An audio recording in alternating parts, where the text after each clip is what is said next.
So where are we at now? So what? All right. So in our last get together, Owen and I kind of talked about like some of the things that we should or we need to do, we being humanity, to like get moving with this whole like space thing. And you weren't here, so you didn't get to hear me say that I do see value in going to the moon first. Because I know we talked about this one other time, and I said, not for the same reasons you stated, but I do see the value in it. Well, one is water. Yeah, that wasn't one of my reasons. Because water can be used in all sorts of things that you need to navigate through space. Two is being a launch-off point past the gravitational pull of Earth. Well, that was one of them, yes. And the other one's obviously building anything in space is going to be easier, and you can build things that would not practically launch off the ground here. Yeah, we talked about that. You know, water is a big one for me. And hydrogen-3. Yeah. I don't know what that is exactly, but I know it's on the moon, and in some movies, you know, the Nazis went up there to get it. I think that's one specific movie, but yeah. Iron Sky, folks. I'm going to recommend it again. You should watch it. But it's actually a real thing. Well, okay, so I watched a guy's video where he made a pretty compelling case that we should actually be going up there to mine the moon, because the moon's been bombarded by just all kinds of asteroids, and unlike on Earth, like, that stuff's not miles underground, it's just right there on the surface, like, because the meteors just hit, smash, and turn to dust, and there it is. So mining it would literally just be scooping it up. You know, like, it'd be next to no effort at all.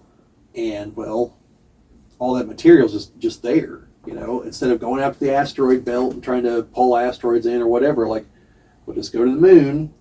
The moon is massive enough that we could probably do it for a couple centuries before we, like, appreciably start altering its mass, you know, to the point that we've got to worry about it either flying off or flying down, depending on which way it goes.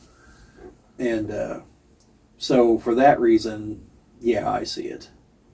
So, like, that's not to say we shouldn't already be working on getting to Mars, but, like, for our long-term plans, we should probably be trying to establish permanent facilities on the moon.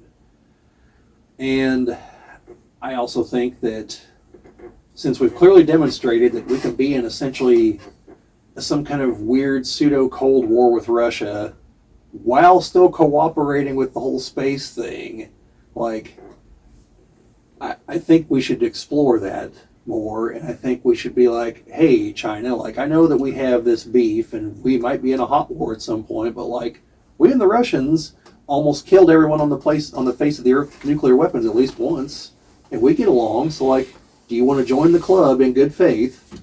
You know, probably bring India, because I think they have aspirations.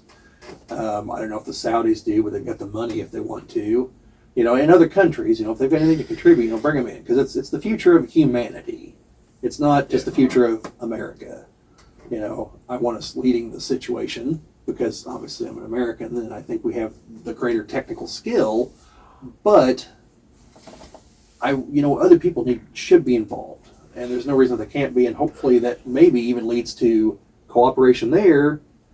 Hey, we're getting along fine over here in this realm.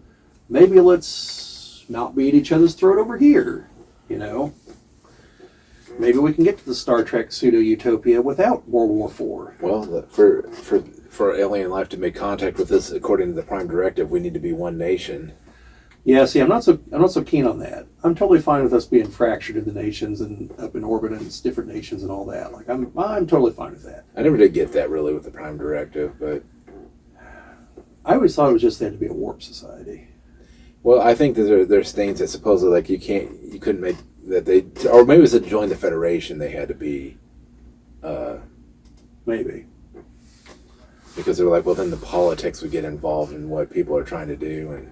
Well, without going super political, that's with me, it's a matter of accountability. Like, who's the world government actually accountable to? Who actually elects those people? Who do they answer to? And from what little I know of the European Union, it's not the people that live there. Like, from what I understand, and maybe if I'm wrong, someone please correct me, by the way.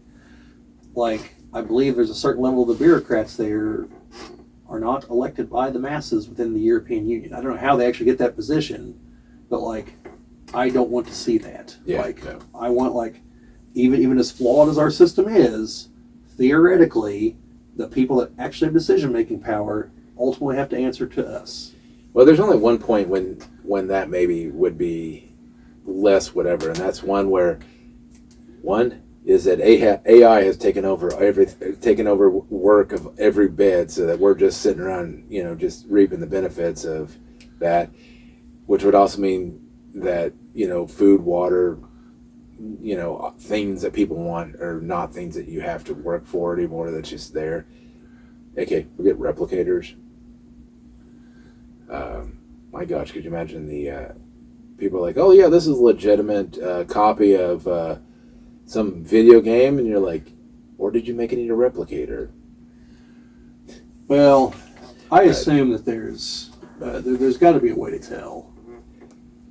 But but I think when you get to that point, and when people can literally have everything that they need, they can do the thing, then maybe it's not as important. But I mean, like when your livelihood and everything else is still highly affected by what governments are doing. I mean, yeah, until you're just like living in like an absolute utopia where you have everything that you possibly need, what do you really need a government for at that point? Well, I mean, there's still disputes in property and things like that. So, I mean, you still need something. Yeah. But yeah, so we talked a little bit about that, but also like, okay, let's say we really do get like, some kind of permanent settlement set up on Mars. How's the internet going to work? Starlink. Is it actually feasible to have like a system of satellites between Earth and Mars? Obviously, they have to shift in position with the alignments and everything. Like, to make a connection, that obviously you're going to know there's going to be a delay. Yes, or is it going to be more efficient? Like, is there going to be enough ships going? Is it going to be more efficient to literally just bring like massive data cores, hard drives, whatever? That it's just like, like you put in like a request, like, hey, whenever you bring the update, bring this site, whatever the newest stuff is. And obviously, like new news, new movies, and all that stuff in digital form, and bring it there and add to whatever, mainframe is there that houses all this stuff.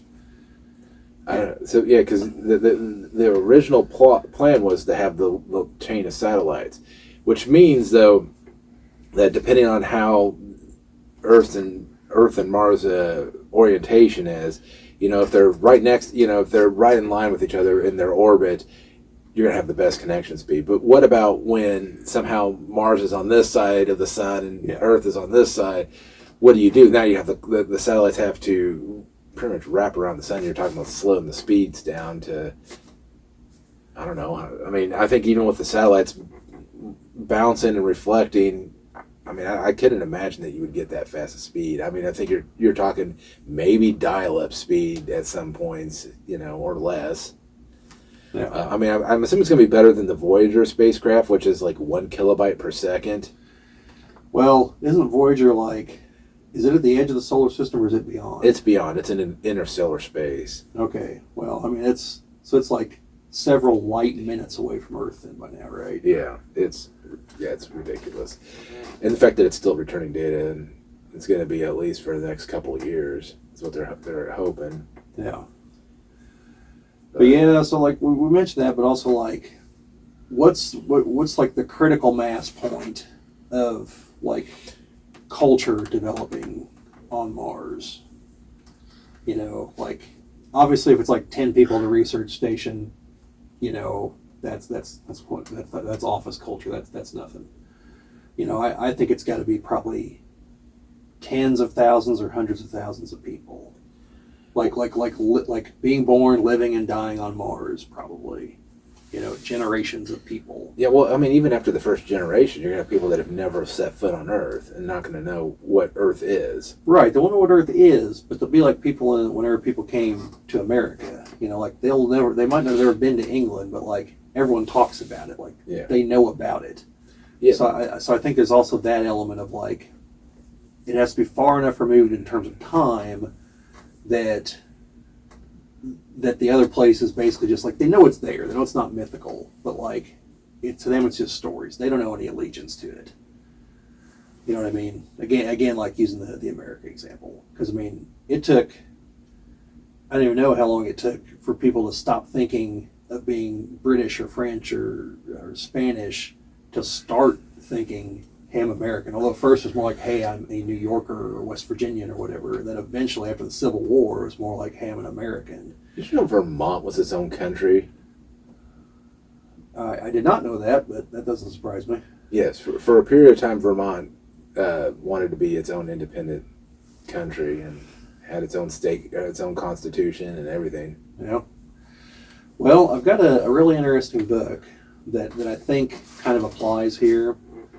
It talks about how the various regions of the United States and parts of Canada, how their like local flavor and culture came about and why it still persists. And it has a lot to do with like the first people that settle there like really do kind of lay the foundation. Because they talked a lot about New York, how it used to be like New Amsterdam, and how New York today is still like very welcoming of people from elsewhere. And it's not that the Dutch were like, hey, if you're persecuted or whatever, come here. It's like, no, you come here, we're not going to judge you as long as you obey the law. Like, you got weird customs, we don't care. Just obey the law, don't screw with anybody, you're cool. And that persisted even after the British took it over and even tried to like derail that. They couldn't. It was too entrenched at that point. And so like with the whole Mars thing, like I'm kind of wondering like, is it going to be who settles there first like that? Are they going to like kind of set the stage? Because like whatever they bring with them, like that's what's going to be passed down to whoever comes next.